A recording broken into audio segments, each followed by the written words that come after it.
ಎಲ್ರಿಗೂ ನಮಸ್ಕಾರ ಪ್ರಿಯ ವೀಕ್ಷಕರೇ. ಇಲ್ಲಿ ಜ್ಞಾನ ದೇವತೆಯೂ ವಿದ್ಯಾದೇವತೆಯೂ ಆದ ಸಾಕ್ಷಾತ್ ಸರಸ್ವತಿ ದೇವಿಯು ಶಾರದಾದೇವಿಯ ರೂಪದಲ್ಲಿ ನೆಲೆಸಿರುವಂತಹ ಪುಣ್ಯಸ್ಥಳ ಶೃಂಗೇರಿ. ತುಂಗಾ ತೀರ ನಿವಾಸಿನಿ ಶೃಂಗೇರಿ ಪುರವಾಸಿನಿ. ಶೃಂಗೇರಿಯು ಕರ್ನಾಟಕದ ಚಿಕ್ಕಮಗಳೂರು ಜಿಲ್ಲೆಯ ಪಶ್ಚಿಮ ಘಟ್ಟಗಳ ಮಡಿಲಿನಲ್ಲಿದೆ. ತುಂಗಾ ನದಿಯ ದಡದಲ್ಲಿದೆ. 8ನೇ ಶತಮಾನದ ಆದಿಶಂಕರಾಚಾರ್ಯರು ಸ್ಥಾಪಿಸಿರುವ 4 ಪ್ರಮುಖ ಮಠಗಳಲ್ಲಿ ಶೃಂಗೇರಿಯು ಪ್ರಥಮವಾದ ಮಠ.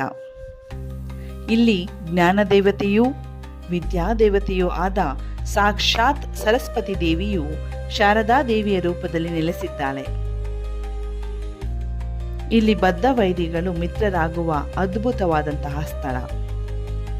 ಇಲ್ಲಿ ಮಕ್ಕಳ ಅಕ್ಷರಾಭ್ಯಾಸಕ್ಕೆ ಹೇಳಿ ಮಾಡಿಸಿರುವ ಸ್ಥಳ. ಫ್ರೆಂಡ್ಸ್, ಈ ವಿಡಿಯೋ ಮೂಲಕ ನಾನು ನಿಮಗೆ ಶೃಂಗೇರಿಯ ಬಗ್ಗೆ ನನಗೆ ತಿಳಿದಿರುವಷ್ಟು ಸಂಪೂರ್ಣವಾಗಿ ಮಾಹಿತಿಯನ್ನು ನೀಡ್ತೇನೆ. ಇಲ್ಲಿನ ಪ್ರಾಚೀನ ಕತೆ, ಧಾರ್ಮಿಕ ಮಹತ್ವ, ಅಕ್ಷರಾಭ್ಯಾಸದ ವಿವರಗಳು, ಪೂಜಾ ವಿಧಿವಿಧಾನಗಳು ಮತ್ತು ತುಂಗಾ ನದಿಯ ಸೊಬಗು, ಇಲ್ಲಿನ ಎಲ್ಲ ವಿಷಯಗಳನ್ನು ತಿಳಿದುಕೊಳ್ಳೋಣ ಬನ್ನಿ. ಶೃಂಗೇರಿ ಶಾರದಾ ಪೀಠ 1200 ವರ್ಷಗಳ ಹಿಂದಿನದ್ದು. ಇದಕ್ಕೆ ಒಂದು ಇತಿಹಾಸವಿದೆ ಫ್ರೆಂಡ್ಸ್. ಇದನ್ನು ಸ್ಥಾಪನೆ ಮಾಡಿದ್ದು ಶಂಕರಾಚಾರ್ಯರು. ಶಂಕರಾಚಾರ್ಯರು ಇಡೀ ಭಾರತವನ್ನೇ ಸುತ್ತಾಡಿಬಿಟ್ಟಿದ್ದಾರೆ. ಆದರೆ ಇಲ್ಲಿ ಈ ಶಾರದಾ ಪೀಠವನ್ನು ಸ್ಥಾಪಿಸೋದಕ್ಕೆ ಒಂದು ಮೇನ್ ರೀಸನ್ ಇದೆ.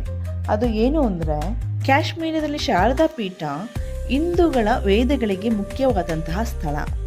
ಅಲ್ಲಿಗೆ ಶಂಕರಾಚಾರ್ಯರು ಭೇಟಿ ನೀಡಿದ್ರಂತೆ.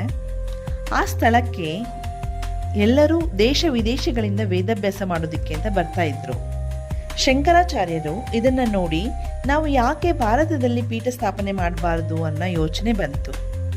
ಕಾಶ್ಮೀರದ ಪೀಠದಿಂದ ಪ್ರೇರಣೆಗೊಂಡ ಶಂಕರಾಚಾರ್ಯರು ಭಾರತಕ್ಕೆ ಬಂದು ಇಲ್ಲಿ 4 ಪೀಠಗಳನ್ನು 4 ದಿಕ್ಕಿನಲ್ಲಿ ಸ್ಥಾಪನೆ ಮಾಡಿದ್ರಂತೆ.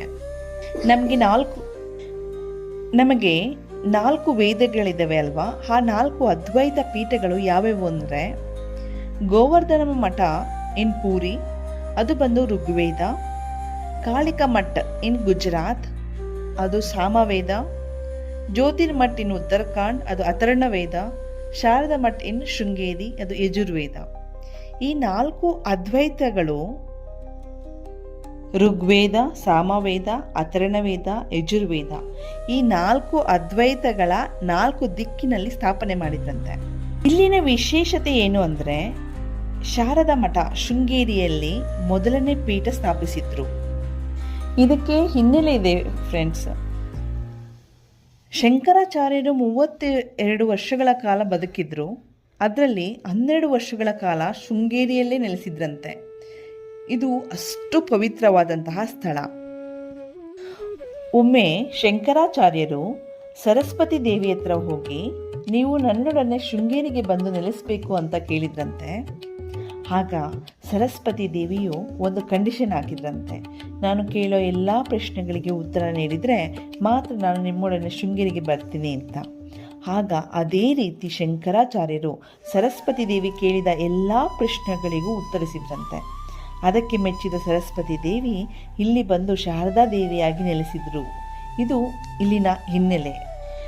ಇಲ್ಲಿ ಶಾರದಾ ಮಾತೆಯು 4 ಬಾವುಗಳನ್ನು ಹೊಂದಿದ್ದಾರೆ. ಪದ್ಮಾಸನ ಸ್ಥಿತಿಯಲ್ಲಿ ಕೂತಿದ್ದಾರೆ. ಇಲ್ಲಿ ಅಮ್ಮನವರೇ ಬಂದು ಕೂತಿದ್ದಾರೇನೋ ಅನ್ನೋ ಹಾಗೆ ನಮಗೆಲ್ಲ ಕಾಣಿಸುತ್ತೆ ಫ್ರೆಂಡ್ಸ್. ನವರಾತ್ರಿಯಲ್ಲಂತೂ ವಿಶೇಷವಾದಂತಹ ಅಲಂಕಾರ ನಡೆಯುತ್ತೆ ಫ್ರೆಂಡ್ಸ್. ಇಲ್ಲಿ ಶುಕ್ರವಾರ ಬಂದರೆ ಅಮ್ಮನವರಿಗೆ ವೀಣೆ ಸಮೇತ ಅಮ್ಮನವರನ್ನು ನಾವು ನೋಡಬಹುದು. ಪ್ರತಿ ಶುಕ್ರವಾರವೂ ಸಹ ವೀಣಾ ಅಲಂಕಾರ ನಡೆಯುತ್ತೆ. ರಿಮೈನಿಂಗ್ ಡೇಸ್ ಅಮ್ಮನವರು ಪದ್ಮಾಸನದಲ್ಲಿ ಕೂತಿದ್ದು ಅಭಯ ಹಸ್ತದಿಂದ ಇರ್ತಾರೆ. ಇಲ್ಲಿ ಅಕ್ಷರಾಭ್ಯಾಸಕ್ಕೆ ಪ್ರಮುಖ ಸ್ಥಾನವಿದೆ. ಇಲ್ಲಿ 2.5 3 ವರ್ಷ ಹಾಗೂ 5 ವರ್ಷದ ಮಕ್ಕಳಿಗೆ ಅಕ್ಷರಾಭ್ಯಾಸವನ್ನು ಮಾಡ್ತಾರೆ. ಇಲ್ಲಿ ಬಂದು ಅಕ್ಷರಾಭ್ಯಾಸ ಮಾಡಿಸಿದ್ರೆ ಜ್ಞಾಪಕ ಶಕ್ತಿ ಹಾಗೂ ಬುದ್ಧಿವಂತಿಕೆ ಹೆಚ್ಚಾಗುತ್ತೆ ಅನ್ನೋ ನಂಬಿಕೆ ಇದೆ. ಹಾಗಾಗಿ ಅಕ್ಷರಾಭ್ಯಾಸಕ್ಕೆ ಬಹು ಮುಖ್ಯವಾದಂತಹ ಸ್ಥಾನವಿದೆ ಈ ಶೃಂಗೇರಿಯಲ್ಲಿ. ಇಲ್ಲಿ ತೋರಣ ಗಣಪತಿ ದೇವಸ್ಥಾನ, ಆದಿಶಂಕರಾಚಾರ್ಯ ದೇವಾಲಯವನ್ನು ನಾವು ನೋಡಬಹುದು. ದೇವಿಯ ಮೂಲ ವಿಗ್ರಹ ಬಂದು ಶ್ರೀಗಂಧದ ವಿಗ್ರಹ.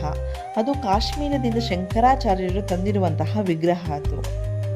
ಫ್ರೆಂಡ್ಸ್, ಇಲ್ಲಿಗೆ ಶೃಂಗೇರಿ ಅನ್ನೋ ಹೆಸರು ಹೇಗೆ ಬಂತು ಅಂತ ಗೊತ್ತಿದೆಯಾ? ಶೃಂಗೇರಿ ಅಂದರೆ ಇಲ್ಲಿನ ಗಿರಿಗಳು ಅಂದರೆ ಬೆಟ್ಟಗಳು ಹಸುವಿನ ಕೋಡಿನಂತೆ ಇದೆ. ಸೊ ಹಸುವಿನ ಕೋಡನ್ನು ಶೃಂಗ ಅಂತ ಹೇಳ್ತಾರೆ. ಅದಕ್ಕೋಸ್ಕರ ಇಲ್ಲಿ ಶೃಂಗಗಿರಿ ಅಂತ ಹೆಸರು ಬಂತು. ಹೋಗ್ತಾ ಹೋಗ್ತಾ ಎಲ್ಲ ಇದಕ್ಕೆ ಶೃಂಗಗಿರಿ ಹೋಗಿ ಶೃಂಗೇರಿ ಅನ್ನೋ ಹೆಸರಿಂದ ಕರೀತಾ ಇದ್ದಾರೆ. ಇದು ಬಂದ್ಬಿಟ್ಟು ಶ್ರೀ ವಿದ್ಯಾಶಂಕರ ದೇವಸ್ಥಾನ. ಇದು ಬಂದು 14ನೇ ಶತಮಾನದ ದೇವಸ್ಥಾನ. ಶಾರದಾ ದೇವಿಯ ಪೀಠಕ್ಕಿಂತ ಮುಂಚೆನೇ ನಿರ್ಮಿಸಿರುವಂತಹ ದೇವಸ್ಥಾನ. ಇದನ್ನು ನಿರ್ಮಿಸಿರುವವರು ಶ್ರೀ ಜಗದ್ಗುರು ವಿದ್ಯಾರಣ್ಯರವರು. ಜಗದ್ಗುರು ವಿದ್ಯಾರಣ್ಯರು ಯಾರು ಅಂತಂದರೆ, ಇವರು ವಿಜಯನಗರದ ಸ್ಥಾಪಕರಾದಂತಹ ಹರಿಹರ ಮತ್ತು ಬುಕ್ಕ ಇವರಿಗೆ ಮಾರ್ಗದರ್ಶಕರಾಗಿದ್ರಂತೆ. ಇವರು ವಿಜಯನಗರದ ಸ್ಥಾಪನೆಗೆ ಮುಖ್ಯ ಕಾರಣರಾಗಿರುವವರಂತೆ. ಅವರು ಬಂದು ಇಲ್ಲಿ ವಿದ್ಯಾಶಂಕರ ದೇವಾಲಯವನ್ನು ನಿರ್ಮಿಸಿದವರು. ಫ್ರೆಂಡ್ಸ್, ಈ ದೇವಾಲಯಕ್ಕೆ 12 ಪಿಲ್ಲರ್ಗಳಿದ್ದಾವೆ, ಅಂದರೆ 12 ಕಂಬಗಳಿವೆ. ಇಲ್ಲಿನ ವಿಶೇಷತೆಗಳೇನಪ್ಪ ಅಂದರೆ, ಸೂರ್ಯ ಯಾವ ರಾಶಿಯಲ್ಲಿರ್ತಾನೋ ಆ ರಾಶಿಯ ಕಂಬದ ಮೇಲೆ ಸೂರ್ಯನ ಪ್ರಥಮ ಕಿರಣಗಳು ಬೀಳ್ತವಂತೆ. 14ನೇ ಶತಮಾನದಲ್ಲಿ ಎಷ್ಟು ಚೆನ್ನಾಗಿ ಕನ್ಸ್ಟ್ರಕ್ಷನ್ ಮಾಡಿದ್ದಾರೆ ನೋಡಿ ಫ್ರೆಂಡ್ಸ್. ಆರ್ಕಿಟೆಕ್ಚರ್ ಅಂತೂ ತುಂಬಾ ಚೆನ್ನಾಗಿ ಮಾಡಿದ್ದಾರೆ. ಇಲ್ಲಿ ತುಂಗಾ ನದಿ ಬಹಳ ವಿಶೇಷವಾಗಿರುವಂತಹದ್ದು.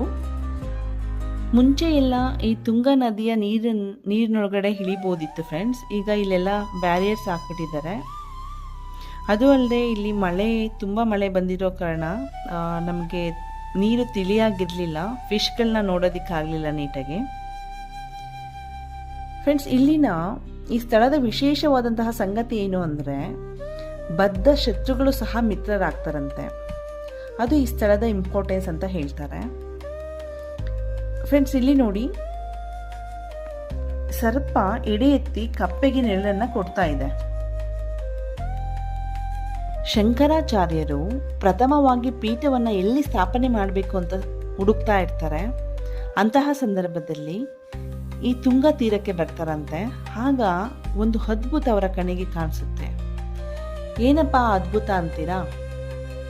ಉರಿ ಬಿಸಿಲಿನಲ್ಲಿ ಕಪ್ಪೆಯೊಂದು ಪ್ರಸವ ವೇದನೆಯಿಂದ ತುಂಬಾ ಕಷ್ಟಪಡ್ತಾ ಇತ್ತಂತೆ. ಆಗ ಒಂದು ಸರ್ಪ ಎಡೆಯನ್ನು ಎತ್ತಿ ಆ ಕಪ್ಪೆಗೆ ನೆರಳನ್ನು ಕೊಡುತ್ತಂತೆ. ಅಂದರೆ ಈ ಜಾಗದ ಪ್ರತೀಕವೇನಪ್ಪ ಅಂದರೆ, ಕಪ್ಪೆ ಮತ್ತು ಸರ್ಪ ಬದ್ಧ ಶತ್ರುಗಳು. ಶತ್ರುಗಳಾದರೂ ಸಹ ಸರ್ಪ ಬಂದು ಕಪ್ಪೆಗೆ ನೆರಳನ್ನು ಕೊಡ್ತಾ ಇರುತ್ತೆ. ಅಂದರೆ ಇಲ್ಲಿ ಬದ್ಧ ವೈರಿಗಳು ಸಹ ಮಿತ್ರರಾಗುವಂತಹ ಸ್ಥಳ. ತುಂಬಾ ಪವರ್ಫುಲ್ ಅಂತ ಶಂಕರಾಚಾರ್ಯರು ತಿಳ್ಕೊಂಡು ಇಲ್ಲಿ ಪ್ರಥಮ ಪೀಠವನ್ನು ಸ್ಥಾಪನೆ ಮಾಡಿದ್ರು. ಇದು ಇಲ್ಲಿನ ವಿಶೇಷ. ಇಲ್ಲಿ ಬೆಳಿಗ್ಗೆ ಮತ್ತು ರಾತ್ರಿ ಹಾಗೂ ಮಧ್ಯಾಹ್ನ ಅನ್ನದಾನ ನಡೆಯುತ್ತೆ. ಇದು ಡೈನಿಂಗ್ ಹಾಲ್ ಫ್ರೆಂಡ್ಸ್. ಇದು ಫ್ರೆಂಡ್ಸ್ ಶೃಂಗೇರಿಯ ವಿಶೇಷತೆ. ಇಲ್ಲಿ ನಾವಿವತ್ತು ಶಾರದಾಂಬೆ ದರ್ಶನ ಮಾಡಿದ್ವಿ, ವಿದ್ಯಾಶಂಕರ ದರ್ಶನ ಮಾಡಿದ್ವಿ, ತುಂಗಾ ತೀರವನ್ನು ನೋಡಿದ್ವಿ. ಇದೆಲ್ಲ ಆಯಿತು. ಶೃಂಗೇರಿಯಿಂದ ನಾವು ಇವಾಗ ಹೊರಗಡೆ ಹೋಗ್ತಾ ಇದ್ದೀವಿ. ನಿಮಗೆ ಈ ವಿಡಿಯೋ ಇಷ್ಟ ಆಯಿತು ಅಂತ ಅಂದ್ಕೊಂಡಿದ್ದೀನಿ ಫ್ರೆಂಡ್ಸ್. ನಿಮಗೆ ಈ ವಿಡಿಯೋ ಇಷ್ಟ ಆದರೆ ಲೈಕ್ ಮಾಡಿ, ಹಾಗೆ ಸ್ನೇಹಿತರ ಜೊತೆ ಹಂಚ್ಕೊಳ್ಳಿ. ಯಾರೆಲ್ಲ ನನ್ನ ಚಾನಲ್ಗೆ ಸಬ್ಸ್ಕ್ರೈಬ್ ಮಾಡಿಲ್ಲ ಅಂದರೆ ದಯವಿಟ್ಟು ಸಬ್ಸ್ಕ್ರೈಬ್ ಮಾಡಿ ಮತ್ತು ಬೆಲ್ ಬಟನ್ ಕ್ಲಿಕ್ ಮಾಡಿ. ಧನ್ಯವಾದಗಳು. ಬನ್ನಿ ಮುಂದಿನ ವಿಡಿಯೋದೊಂದಿಗೆ ಭೇಟಿಯಾಗೋಣ. Thank you.